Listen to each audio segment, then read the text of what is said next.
بسم اللہ الرحمن الرحیم۔ السلام علیکم ڈیئر اسٹوڈنٹس، امید ہے آپ لوگ ٹھیک ہوں گے اور آپ لوگوں کی زندگی خوشیوں کے ساتھ گزر رہی ہوگی۔ مزید بڑھتے ہیں ایک شعر دو کی اور تشریح کی طرف۔ تو مجھے امید ہے کہ پہلے جو کل کے اشعار جو میں اپلوڈ کر چکا تھا یا جو آج اپلوڈ کر چکا تھا تو وہ انشاءاللہ آپ ضرور سمجھنے کی کوشش کریں گے ان اشعار کی تشریح کو۔ تو بڑھتے ہیں، لیکن میرے چینل پہ ہر نئے آنے والے ان کو چاہیے کہ وہ اس چینل کے لنکس کو بھی اپنے دوستوں کے ساتھ بھی شیئر کریں اور خود بھی سبسکرائب کریں، ٹھیک ہے؟ تو یہ بڑھتے ہیں مزید شعر کی تشریح کی طرف۔ شعر کیا ہے؟ بسم اللہ الرحمن الرحیم۔ اپنی تو جہاں آنکھ لڑی پھر وہیں دیکھو، آئینے کو لپکا ہے پریشان نظری کا۔ اپنی تو جہاں آنکھ لڑی، یعنی تیری جہاں آنکھ لڑی پھر وہیں دیکھو، اور پھر اسی جگہ کی طرف دیکھیں۔ آئینے کو لپکا ہے، لپکا کے کیا معنی ہے؟ لپکنا کی کئی معنی ہے۔ لپکنے کے معنی ہے تیزی کے ساتھ بھی ہے، دوڑ کر بھی ہے، اور لپک کے معنی عادت بھی ہے، لت بھی ہے۔ تو اسی وجہ سے پریشان نظری کا، پریشان مطلب پریشانی دکھائی دینا۔ تو اس شعر کی تشریح کیا ہے؟ بسم اللہ الرحمن الرحیم۔ شعر میں کہنا کیا چاہتے ہیں؟ شعر میں سمجھانا یہ چاہتے ہیں کہ ہم نے جب بھی کسی محبوب کی طرف محبت بھری نظروں سے دیکھا، جب بھی میں نے کسی محبت بھرو نظروں سے محبوب کی طرف دیکھا، کسی محبوب کی طرف دیکھا، وہ نظریں ایسی کھا جانے والی نظریں تھیں، ایسی کھا جانے والی ایسی خونخوار نظریں تھیں کہ محبوب گھبرا گیا۔ مطلب آئینے کی یہ بری عادت ہے کہ اسے پریشان چہرہ اچھا لگتا ہے۔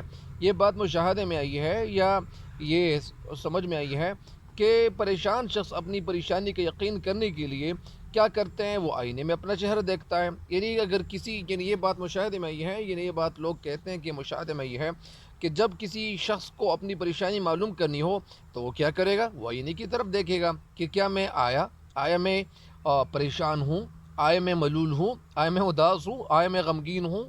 تو اسی پریشانی کو سمجھنے کے لیے، جانچنے کے لیے، خود کو معلوم کرنے کے لیے کہ یار میری پریشانی کتنی حد تک ہے، کتنی ہے، تو اسی پریشانی کو دیکھنے کے لیے، معلوم کرنے کے لیے وہ کیا کرتے تھے؟ وہ پریشانی کو معلوم کرنے کے لیے وہ آئینے میں دیکھتے تھے۔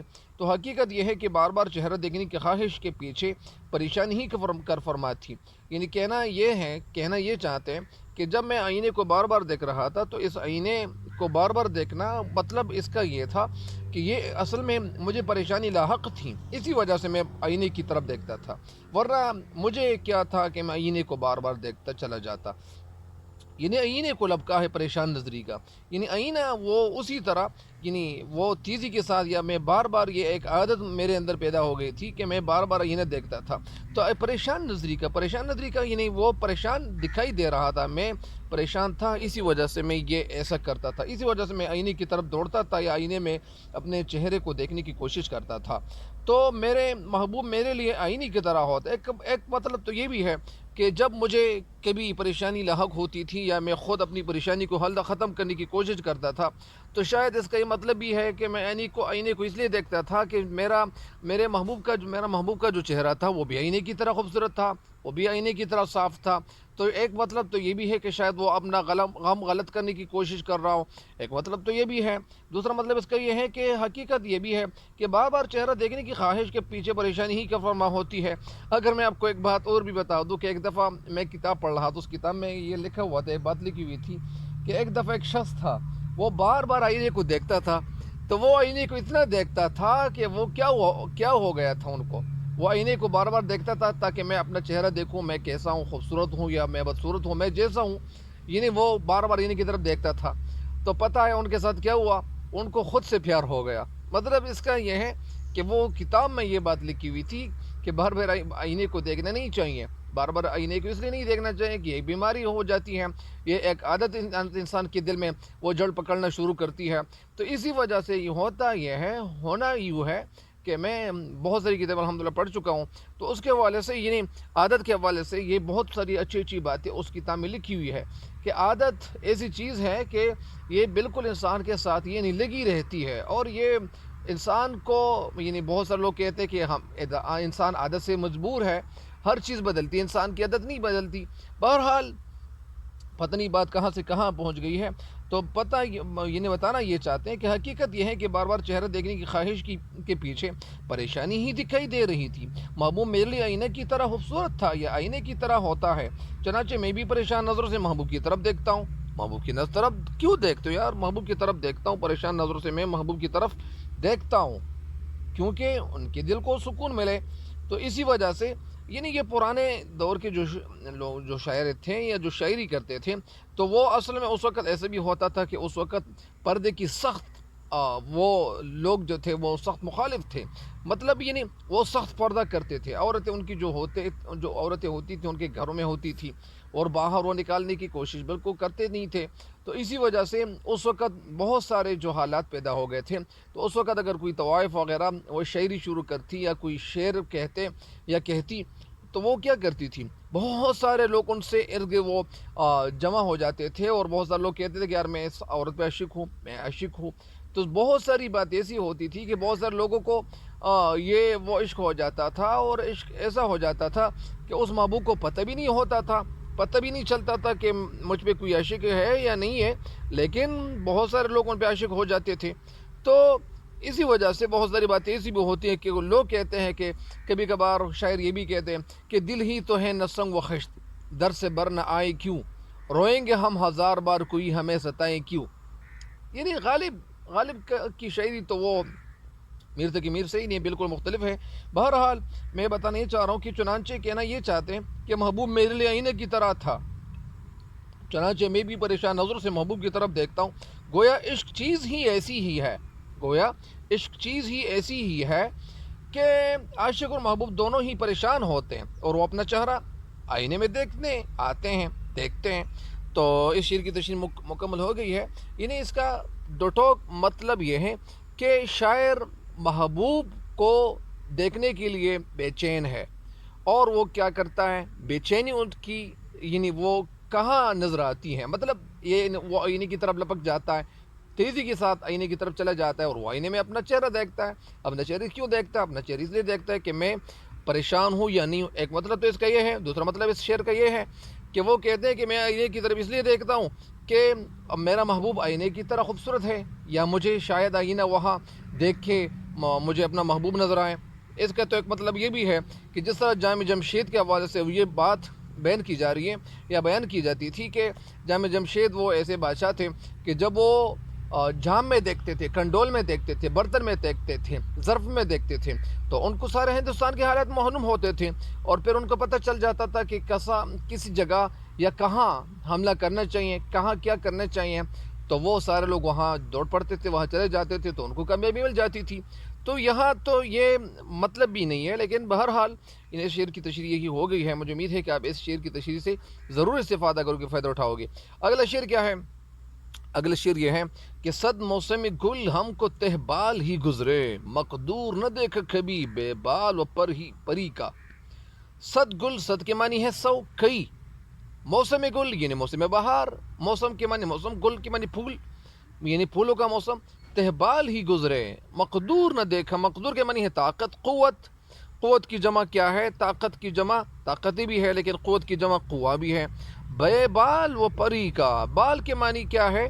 یعنی یہاں پہ مراد کیا ہے کہ عاجزی و ناچاری کی طرف یہاں اشارہ کیا گیا ہے، یعنی عاجزی و ناچاری کی طرف اشارہ کیا گیا ہے کہ عاجزی کسے کہتے ہیں؟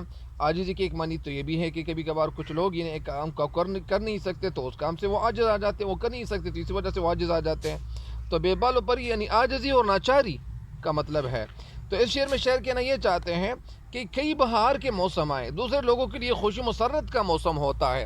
مسرت کے معنی کیا ہے؟ مسرت کے معنی ہے خوشی، مسرت کے معنی خوشی بھی ہے، شادمانی بھی ہے، فرحت بھی ہے، انبساط بھی ہے، دلاسا بھی ہے، ڈھارس بھی ہے، اطمینان بھی ہے، سکون بھی ہے، تسکین بھی ہے، شانتی بھی ہے، قرار بھی ہے، اور مزہ بھی ہے، لطف بھی ہے۔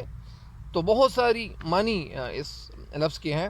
تو بہرحال کئی بہار کے موسم آئے، شاعر کہنا یہ چاہتے کہ کئی دفعہ موسم بہار آیا، دوسرے لوگوں کے لیے خوشی اور مسرت کا موسم ہوتا ہے. یہ موسم بہار کا موسم تو ویسے بھی اس میں بہت سارے جو لوگ ہوتے ہیں تو وہ خوشی محسوس کرتے ہیں، کیونکہ ہر جگہ جو پتے ہوتے ہیں وہ نئے پتے وہ نئے پتے یعنی اگائے ہوئے ہوتے ہیں، نئے پتے کھل چکے ہوتے ہیں، نئے پتے موجود ہوتے ہیں یا وہ عام موجود ہوتے ہیں اللہ تعالیٰ کے فضل و کرم سے.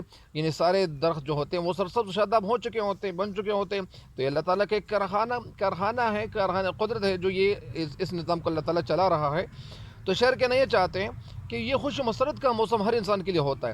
ہمارا ہر موسم بہار دکھ اور پریشانی کی حالت ہی میں گزرا ہے. مطلب اس کا یہ ہے کہ یہ موسم جو ہوتا ہے تو وہ ہر انسان کے لیے خوشیاں لاتا ہے، لیکن مجھ پہ یہ موسم بھی خوشیوں کی بجائے پریشانی ہی میں یہ موسم گزر جاتا ہے. میری مثال ایک بے بال و پر پرندے کی طرح ہے. یعنی میری مثال ایک اس پرندے کی سی ہے کہ میری مثال اس پرندے کی سی ہے کہ جس کے نہ بال ہو نہ پر ہو. مطلب وہ عاجز آنے والا پرندہ ہو، مطلب ان کی اتنی طاقت نہ ہو، اتنی طاقت ان کے اندر نہ ہو کہ وہ کسی طرح چل سکے یا اپنی زندگی گزار سکے. تو اسی پرندے کی طرح مثال میری بھی ہے جو بلند پروازی کی صلاحیت نہیں رکھتا. ظاہری بات ہے کہ جس پرندے کے نہ بال ہوتے ہیں نہ پر ہوتے ہیں تو وہ کیا ہوتا ہے. یہ میں ایک وقت تھا کہ ہم جب چھوٹے بچے تھے تو اس وقت ایسا ہوتا تھا کہ ایک دوست تھا تو وہ دوست کہنے لگا کہ یار آپ نے کوئی ایسا پرندہ دیکھا ہے جس کے سر پر پاؤں ہوتے. تو میں جب اس بات کو جب میں سنا تو میں نے یہ بات جب سنی تو پھر یہ ہوا کہ میں نے کہا کہ یار ایسا پرندہ تو میں نے آج تک کبھی نہیں دیکھا ہے. تو اس وقت تو ہم چھوٹے تھے، مطلب وہ کہتے تھے کہ ایسا پرندہ کبھی دیکھا ہے کہ جس کے سر پر پاؤں ہوتے ہیں. تو اچھا، تو پھر یہ ہوا شہر کے نہیں چاہتے ہیں کہ میری مثال ایک بے بال و پر پرندے کی سی ہے، یعنی جو اڑنے کی صلاحیت نہیں رکھتا ہے. شہر کے نہیں چاہتا ہے کہ وہ ایک بے سہارا اور بے اثر شخص ہے. یعنی میرے پاس کوئی چیز کھانے کے لیے نہیں ہے، یا میں زندگی جو گزار رہا ہوں میری زندگی ایسی ہے کہ میں بے سہارا انسان ہوں، مجھے سہارا ملنا چاہیے. لیکن ایک بات تو یہ بھی ہے کہ جب ان کے ساتھ ایسا ہوا تھا کہ جب وہ شاعر تھے، شاعری کرتے تھے تو اس وقت یہ کبھی ایک بادشاہ کے ہاں چلے جاتے تھے، وہاں ملازمت شروع کرتے تھے. مطلب یہ شاعری کرتے تھے، ان کی تعریف مدح لکھنے کی کوشش کرتے تھے، تو وہ قصیدے لکھنے کی کوشش کرتے تھے. اسی وجہ سے وہ شعراء یعنی یہ بہت سارے جو اس وقت ہوتے تھے تو ان کو لوگ اسی طرح پیسے دیتے تھے، ماہوار پیسے دیتے تھے، مہینے کے لحاظ سے ان کو پیسے دیتے تھے. تو اسی وجہ سے پھر یہی ہوتا تھا. تو یہ شاعر کے بھی ایک جگہ ان کو جگہ مل جاتی تھی تو اس بادشاہ کو بھی مروا دیا جاتا تھا، پھر دوسری جگہ چلے جاتے تھے. اس بادشاہ کے ساتھ بھی کچھ اس طرح واقعہ ہوا کرتا تھا یا ہوتا تھا. تو اسی وجہ سے یہ بیچارے تو نہ ادھر کے رہے تھے نہ ادھر کے رہے تھے. تو کہنا یہ چاہتے ہیں یہاں پہ کہ میری زندگی تو ایسی ہی ہے کہ دکھ بری زندگی میں گزار رہا ہوں. ایسے شخص کو خوشیاں دیکھنے کا موقع بھلا کیسے نصیب ہو سکتا ہے کہ ہر موسم بہار کے آتے ہی ہماری پریشانی اور بربادی میں اضافہ ہو جاتا ہے. یہ ظاہر بات یہ کہنا یہ چاہتے ہیں کہ موسم بہار وہ موسم ہوتا ہے جس میں بہت سارے لوگ خوشیاں مناتے ہیں، خوشیاں منانے کی کوشش کرتے ہیں. کبھی کبھار لوگ کہتے ہیں کہ یار برا نہ مانو یا برا نہ مناؤ، تو برا نہیں منایا جاتا، خوشی منائی جاتی ہے، برا نہ مانو. بہرحال کہنا یہ چاہتے ہیں کہ ایسے شخص کو خوشیاں دیکھنے کا موقع ہی کیسے مل سکتا ہے. ہر موسم بہار کے آتے ہی ہماری پریشانی اور بربادی میں اضافہ ہو جاتا ہے. ہمارے جیسے بے بس شخص کی قسمت کبھی بدلتے نہیں دیکھی. مطلب یہ کہنا چاہتے ہیں کہ میرے موسم میں میری قسمت میں یہ بات کبھی لکھی نہیں ہے کہ میری پریشانی میں کبھی کمی ہو. مطلب ہمارے جیسے بے بس شخص کی قسمت کبھی بدلنے نہیں دیکھی. میری زندگی ہی ایسی ہی ہے کہ میں دکھ بھری زندگیوں سے میں خود کو نڈھال سمجھتا ہوں، میں خود کو افسردہ سمجھتا ہوں، میں خود کو ملول سمجھتا ہوں، غمگین سمجھتا ہوں، پریشان سمجھتا ہوں. کبھی کبھار تو یہ کبھی کیا کہتے ہیں کہ اشک آنکھوں میں کب نہیں آتا، لہو آتا ہے جب نہیں آتا. تو بہرحال کبھی تو یہ کہتے ہیں کہ ان کے ساتھ جو جب صبر سے کام لیتے تھے تو وہ صبر کہتے ہیں کہ اب صبر بھی نہیں آتا. اس طرح ایک شعر ہے. لیکن بہرحال کہنا یہ چاہتا ہوں کہ اس شعر کی تشریح مکمل ہو گئی ہے کہ یہ جو میری کی زندگی تھی یہ سارے دکھوں میں گزر رہی تھی کبھی کبھار. لیکن کچھ جو ڈاکٹرز ہیں وہ ان کے ساتھ اکتفا نہیں کرتے ہیں. مثال کے طور پر ڈاکٹر جمیل جال بھی وہ کہتے ہیں کہ یار یہ تو ان کی زندگی تو گزر رہی تھی، لیکن کچھ لوگ کہتے ہیں کہ انہوں نے اپنے حوالے سے بہت ساری کہانیاں خود سے بنانے کی کوشش کی ہوئی ہے کہ میری زندگی ایسی تھی لیکن ان کی زندگی تو ظاہری بات ہے کہ وہ بڑی مشکل سے یہ زندگی گزار رہے تھے. لیکن بہرحال وہ بات پھر کبھی انشاءاللہ بتاؤں گا کہ ڈاکٹر جمیل جلبین کے حوالے سے کہنا کیا چاہتے ہیں. بہرحال تب تک کے لیے اجازت چاہتا ہوں. لیکن مجھے امید ہے کہ آپ میرے اس چینل کے جو ویڈیوز ہیں اس پہ میری جتنی ویڈیوز اپلوڈ کی ہوئی ہے ان سے انشاءاللہ آپ لوگ ضرور استفادہ کریں گے, فائدہ اٹھائیں گے. اللہ تعالیٰ آپ لوگوں کو دنوں اور آخرت دونوں جانوں کی کامیابی عطا کرے. اللہ تعالیٰ ہم سب کو اس دنیا سے کامل ایمان کے ساتھ رخصت فرمائیں. مجھے بھی دعاؤں میں یاد رکھیں, آپ لوگوں کو بھی میں دعاؤں میں یاد رکھوں گا. لیکن میں آپ کو ایک بات اور بھی بتا دوں. آخری بات کیا ہے کہ محنت اتنی خاموشی سے کرو کہ کامیابی شور مچائیں. محنت اتنی خاموشی سے کرو کہ کامیابی شور مچائیں. تب تک کے لیے اجازت چاہتا ہوں. اللہ نگہبان.